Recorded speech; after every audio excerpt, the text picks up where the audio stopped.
भारत जब जब पाकिस्तान को मुंह तोड़ जवाब देता है, पुलवामा उरी अटैक के बाद हमने एयर स्ट्राइक की, सर्जिकल स्ट्राइक की, पहलगाम अटैक के बाद हमने ऑपरेशन सिंदूर किया, और जब चीन ने अतिक्रमण करने का प्रयास किया तो हमने डोकलाम में भी मुंह तोड़ जवाब चीन की सेना को भारत के वीर सैनिकों ने देने का काम किया है मेरे साथियों।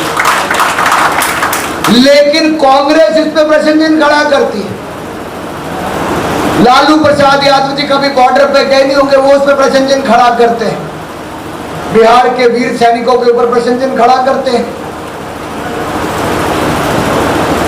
साथियों, सवाल ये है, जो भाषा पाकिस्तान बोल रहा है वही आरजेडी और कांग्रेस क्यों बोल रही है?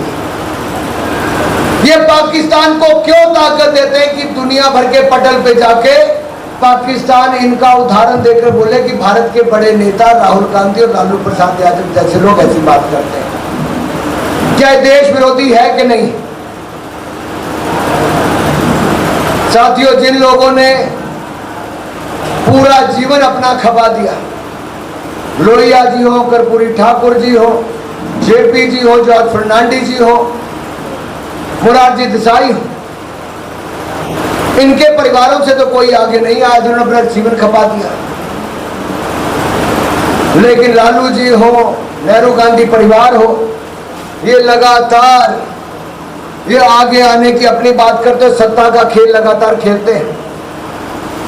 और अगर आपको याद हो तो जयप्रकाश नारायण जी ने कहा था कि 7 प्रकार की क्रांति मिलकर संपूर्ण क्रांति होती है। सामाजिक क्रांति, आर्थिक क्रांति, राजनीतिक क्रांति, वैचारिक क्रांति, सांस्कृतिक क्रांति, शैक्षणिक क्रांति और आध्यात्मिक क्रांति। और जयप्रकाश जी ने क्रांति शब्द का अर्थ परिवर्तन और नव निर्माण दोनों को कहा था। और आज सही मायने में देखा जाए तो नरेंद्र मोदी जी के नेतृत्व में जो 11 साल अगर आप देखेंगे तो मोदी जी ने वो करके दिखाया जो उस समय के नेताओं का सपना था।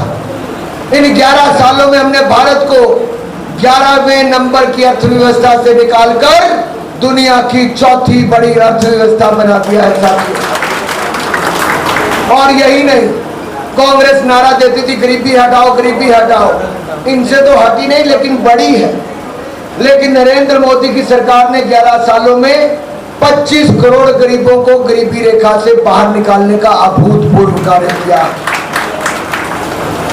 आप एक उदाहरण के तौर पर देखिए या आंकड़े देखिए, मात्र 11 सालों में 50 करोड़ बैंक खाते खोल दिए, 34 लाख करोड़ रुपया मुद्रा योजना में गरीब जनता को अपना व्यापार करने के लिए मोदी की गारंटी पे मिला, 12 करोड़ बहनों को रसोई गैस के सिलेंडर मिले, 13 करोड़ शौचालय बने, 4 करोड़ पक्के मकान बना कर दिए, 3 करोड़ नए पक्के मकान और मंजूर कर दिए, 15 करोड़ घरों को नल से जल दिया, 80 करोड़ लोगों को 5-5 किलो इलाज मुफ्त में दिया और 60 करोड़ लोगों को 5 लाख का इलाज ये भी बिल्कुल मुफ्त में दिया तो नरेंद्र मोदी की सरकार ने दिया।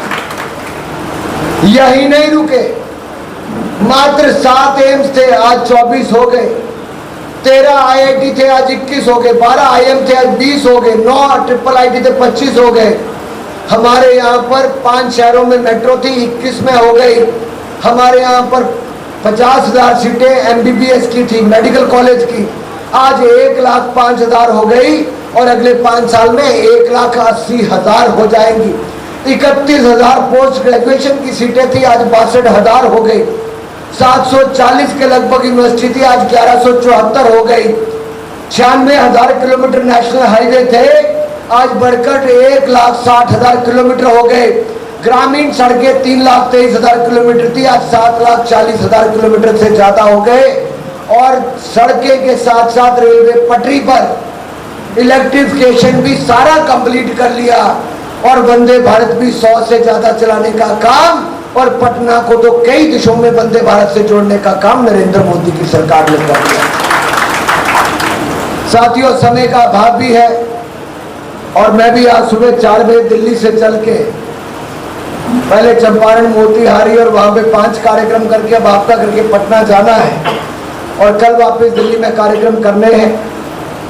लेकिन मैं इतना जरूर कहूंगा बिहार की जनता से ये जो आपातकाल के 50 साल है ना, इसको सही मायने में तभी मना सकते हो और सच्ची श्रद्धांजलि जेपी जी को, लोहिया जी को, कर्पूरी ठाकुर जैसे नेताओं को तभी दे सकते हो अगर गरीब की भलाई के लिए नरेंद्र मोदी और नीतीश कुमार की सरकार फिर बनाओगे और 2/3 बहुमत से सरकार बनाकर फिर एनडीए की सरकार यहां पर बनाओगे। बनाओगे नहीं बनाओगे? मोदी जी की सरकार 11 साल हो गए, 6 साल अटल जी की सरकार रही। क्या इन 17 सालों में हमने कभी भी धारा 356 का उपयोग करके कोई सरकार गिराई क्या? भाई जोर से बोलो। क्या 17 सालों में एनडीए की सरकार ने कभी कोई सरकार गिराई क्या? और कांग्रेस ने कितनी बार सरकार गिराई? 100 बार से ज्यादा बार धारा 356 का उपयोग करके बार बार सरकारें गिराई और धारा 352 का दुरुपयोग करके आपातकाल लगाने का पाप किसी ने किया है तो कांग्रेस पार्टी ने किया है। देश इसको माफ नहीं कर सकता और दुनिया के सबसे बड़े लोकतंत्र में कांग्रेस की तानाशाही वाली मानसिकता कभी किसी को स्वीकार नहीं होगी। ये परिवार जब सत्ता से बाहर रहता है तो तड़पता है, जैसे बिन पानी मछली तड़पती है वैसे कांग्रेस बिन सत्ता तड़पती है साथियों। और आप देख लीजिए राहुल गांधी जी को, ये बार बार भारत विरोधी बयान देते हैं केवल और केवल भारत को नीचा दिखाने के लिए। आप भारत सरकार के खिलाफ बोल सकते हैं, भारत के प्रधानमंत्री के खिलाफ बोलिए, मोदी जी के खिलाफ बोलिए, लेकिन देश खिलाफी, देश विरोधी बयान क्या आपको उचित लगते हैं? साथियों, कांग्रेस ने कहने के लिए गैर गांधी परिवार का व्यक्ति अध्यक्ष तो बना दिया, लेकिन आज भी वो रबड़ स्टैंप बन के रह गए हैं। निर्णय आज भी राहुल गांधी के इर्द गिर्द ही घूमता है। इसलिए लोकतंत्र में कभी ये विश्वास नहीं करते। ये परिवार वाले दल हैं। और लालू जी को मैं कहना चाहता हूं, लालू जी, आपकी बेटी मीसा ने तो जन्म ही, बहन मीसा का जन्म तो मीसा के समय हुआ था। जब मीसा भारती सामने आती होगी तो क्या आपको आपातकाल की याद नहीं आती होगी? अगर आती होगी तो यह याद नहीं आता होगा कि ये वही कांग्रेस जिन्होंने आपातकाल लगाया था, तानाशाही मानसिकता। तो क्या ये याद नहीं आता होगा कि उस समय लोहिया जी को, कर्पूरी ठाकुर जी को, जेपी जी को, जॉर्ज फर्नांडिस जी को क्या कहा होगा?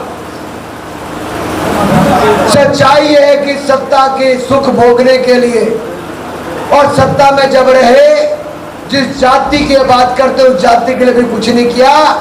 उनसे भी लैंड के बदले जॉब देने की बात की, जमीन के बदले जॉब दिया। पहले चारे के बदले पैसे खाए, चारा ही खा गए। इनसे आप क्या अपेक्षा करते हैं?